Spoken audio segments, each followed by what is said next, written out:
I see you're wearing a red shirt. Tell me what's on the shirt. What are you here for? So we are teens from Gimnasia Herzliya, which is in school in Tel Aviv, and we organized sort of like an organization that supports like immigrants against the deportation. And our name is Ve'ahavtem, which is a quote from the Bible that says, in the context of the Bible, it says, you should love the stranger in your community, and you should love the ones that like who not Jewish. I don't really know how to define it, and we're really active, and we're really trying to say that the young generation is against the deportation, and we really want to stop this horrible thing and say that we're not gonna help this thing happen, and we're not gonna stand by. And we gather teenagers from all around Tel Aviv, and our goal is to get like even farther. And we did lessons inside high schools to just like educate teens who are not really aware of the situations of the immigrants. And we had a lot of protests that we organized, that we invited kids from all around Israel and especially Tel Aviv to come. And right now we have a very close opening of sort of like photographs that we took with a professional photographer of people who are going to be deported with their personal stories. And it's going to be in our school. We just print those pictures in like real size, just so that people could look to those innocent people in the eyes and say, like, we're not going to stand by and let this horrible act happen with no response. Wow. So for American people who are watching live on Facebook, I think you're probably feeling the wow that I'm feeling, because also in America right now, we're seeing like a lot of teenage activism because of school shootings, and they're the most eloquent speakers on this issue that we've ever seen, and they're saying, you know, we're the ones that are going to change this going forward. So first of all, I want to ask you your names. What are your names? I'm Ellie. I'm Amit. Anna. So, and you're saying like, we're teenagers, we're high schoolers. What are you going to do that the adults haven't managed to do here? I think this country are going to be ours as adults in a few years. We're going to change things. We're going to stand in positions that will be like our positions that we can make a change. And I think us as a teenagers, we have the time, we have the ambition to make a change, and we know that we want to raise our kids in Israel. We like Israel, but there are things that are not right. And us as a generation who's going to have kids in this country, we are responsible to make that change. So what was it about this? What was it about this issue? Because, you know, Israel has all kinds of things going on, problems, successes. What is it about this that made you want to get involved? Well, actually, what made us involved in the first place was two of our teachers who came into the class, and when some kind of law passed about this issue, and they decided that they need to share this information with us and get us aware to this. And we just, after that lesson, we all were shocked. The whole class was shocked, and we decided that we need to do something. So we formed a group, and we wanted to be active, and to make the voice of the young people heard. And I think we would like to be active on more issues. And this is just, and it's so horrific, and it's so, I don't think you can really see how it is justified. It is so clear that this is unjustified, that you need to say what is there to say, and we need to do whatever we can to stop it. I think it's so amazing, and I am like moved. I'm like about to cry, so I'm gonna not talk too much.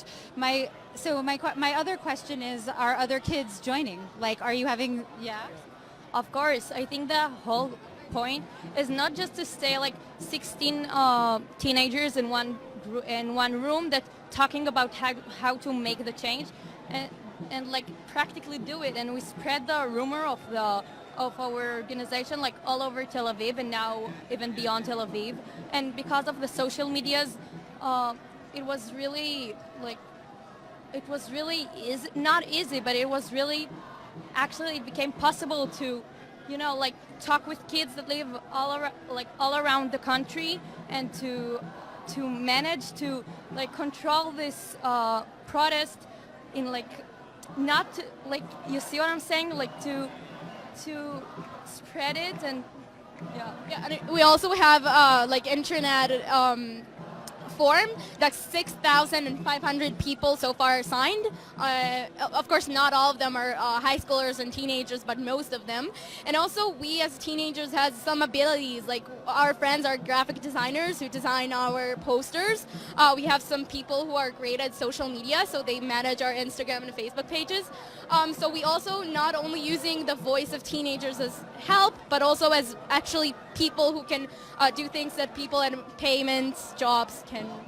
Yeah, let's just say like I got my first email account when I was already in college, but kids today have access to internet from a really young age. They're graphic designers, they're online organizers, they're coders, and this is extremely amazing. So for people who are just tuning in, Ve'ahavtem, a movement of teenagers who are standing up against the deportations. And the reason is that their teachers talked to them about this issue. It seemed indefensible. It seemed impossible that this would happen. And now they're organizing more kids to stand up against it, because these are going to be the people that are leading our country in the future. And they have clear eyes and full hearts. And so thank you so much for talking to us. Thanks so much. Yeah, and good luck to you. All right, I am still backstage at this enormous demonstration in South Tel Aviv. We're on Levinsky Street, and I am standing here with the one and only Mutassim Ali with the scraggly beard. Mutassim is the first person from Sudan to actually get asylum seeker status in Israel. What are you feeling here tonight? Oh my gosh, I just here to watch. I have never expected this crowd, and to be led by Israelis themselves. This is something that we have been waiting for so many years. I'm so hopeful at this point. I mean, I stood about half an hour ago with 3 teenagers from high school, and they're organizing their high school and other high schools around Herzliya and Tel Aviv to stand against the deportation. I never imagined that something like that would happen. I have to say, this is not just a movement. I term it as a revolution. This has never happened before, at least not in the last 9 years that I've been in Israel. So in the 9 years that you've been in Israel, you've been organizing. I mean, when I look up the word organizer in the dictionary, I see your picture. And you've been organizing inside the community of people seeking asylum and refuge. What has that been like? To me, it looks like there's a lot of asylum seekers and refugees here tonight. What has it been like to organize within that community? I have to say, one of the most challenging things is to organize a community of different backgrounds, different languages, and different political views, because asylum seekers are not just asylum seekers but also political activists. And so to bring the community together to advocate for one cause, that was one of the major challenges. But we were able to make it in 2013, 2014, and this time is an Israeli society's time. It is about how, or to design the pathways of the future Israeli society. How do we want to see the Israeli society? And so this is really amazing, and it gives so much hope to the community. I think it's really interesting because one of the big challenges is that the community of asylum seekers and refugees it's very hard to get to know it. It's been like the government of Israel and other governments around the world portray it as just like a mass of people, faceless, you don't get to know their names, you don't get to know their stories. I think that you're the first person since I've been in Israel who I actually got to know your name, know your story. And I think talking about the fact that this is not just one mass of people. This is people with a whole bunch of different backgrounds, coming from different countries, different political views, and being able to unite them is just incredible. Do you think that now, because Israel's policy is so severe, do you think Israelis are making an effort to also get to know people seeking asylum and understand who they are? So this movement didn't start just today. It started a while back, especially with stop deportation movement or revolution. And part of the revolution is to invite asylum seekers into Israeli houses. And it's been really incredible. I've spoken to, at one of the my friend's houses in Nahariya, and it was so perfect to see how many people came, children, men and women together, and to hear this story. And they really got to know this story, and they feel like, listen, this is not just about refugees and asylum seekers, it's about us building our society. And I think this is really impressive, and not necessarily changing the Israeli policy right now, but the fact that the society is in a movement to change this situation. I think this is an impression that gives hope to the community, and this is the most important part. Thank you so much. It's amazing to be here with you. Thank you so It's amazing to be here at all. This is such a hopeful evening. Thank you so much. Thank you so much. Thank you.